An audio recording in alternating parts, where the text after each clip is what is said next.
অনলাইনে অনেকে হয়তো দিতে পারবে না, সেদের তার জন্য একটা সেন্ট্রালি একটা কল সেন্টারও করার কথা বলা হয়েছে, যে আপনি একটা অনলাইনে একটা এফআইআর করতে চাচ্ছেন, বিকজ কিন্তু আপনি দেখছেন যে নিয়ম কানুনগুলো কিরকম, তাহলে সেই ক্ষেত্রে আপনার জন্য একটা হান্টিং নাম্বার থাকে।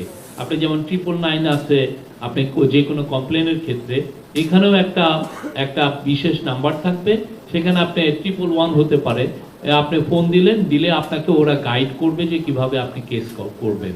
তো আপনি ধরেন আপনি ঢাকায় আছেন বা আপনি যেখানে আছেন বা বাসা থেকে অনেকে বেরোতে পারছেন না ভয়ে, আপনি বাসা থেকেও আপনি দিতে পারবেন। আমরা দেখেছি যে অনেক ক্ষেত্রে যারা কেস দিতে চান তারা থানায় যে এক ধরনের হ্যারাসমেন্টের শিকার হন, বা এমন অনেক ক্ষেত্রে তাদের কাছ থেকে কিছু এক্সটর্শনও করা হয়।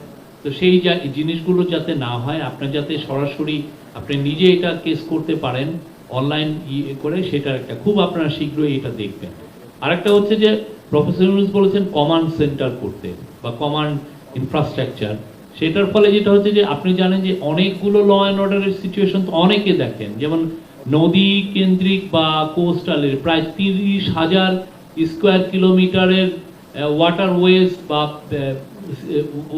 মানে বে অফ বেঙ্গলের ওয়াটার যেটা মনিটর করেন কোস্ট গার্ড, বা বিজিবি ধরেন প্রায় 5,000 প্রায় 4,500 স্কোয়ার না কিলোমিটার বর্ডারটা ওরা দেখেন। তারপরে পুলিশ আছেন, সবার মধ্যে যাতে কোঅর্ডিনেট করে র্যাব আছে, বিজিবি আছে, ডিএমপি আছে, বা অন্যান্য সমস্ত সিটিগুলোতে যে মেট্রোপলিটন পুলিশ আছে, সবার সাথে কোঅর্ডিনেট করে একটা কমান্ড স্ট্রাকচার থাকবে, সেখান থেকে যাতে খুব intensively law and order situation 24/7 যাতে মনিটর করা যায়।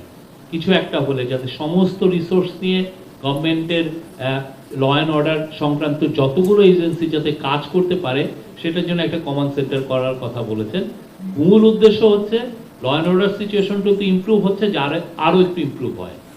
এবং এটা আমরা এই বছরে এটা একটা মানে এই ইন্টারিম গভর্নমেন্টের একটা বড় কাজ হবে, যে এইটা একটা খুবই ক্রিটিক্যাল একটা ইয়ার। আমরা অনেকগুলো পলিটিক্যাল প্রসেস, আমরা ডেমোক্রেটিক ট্রানজিশনে আছি,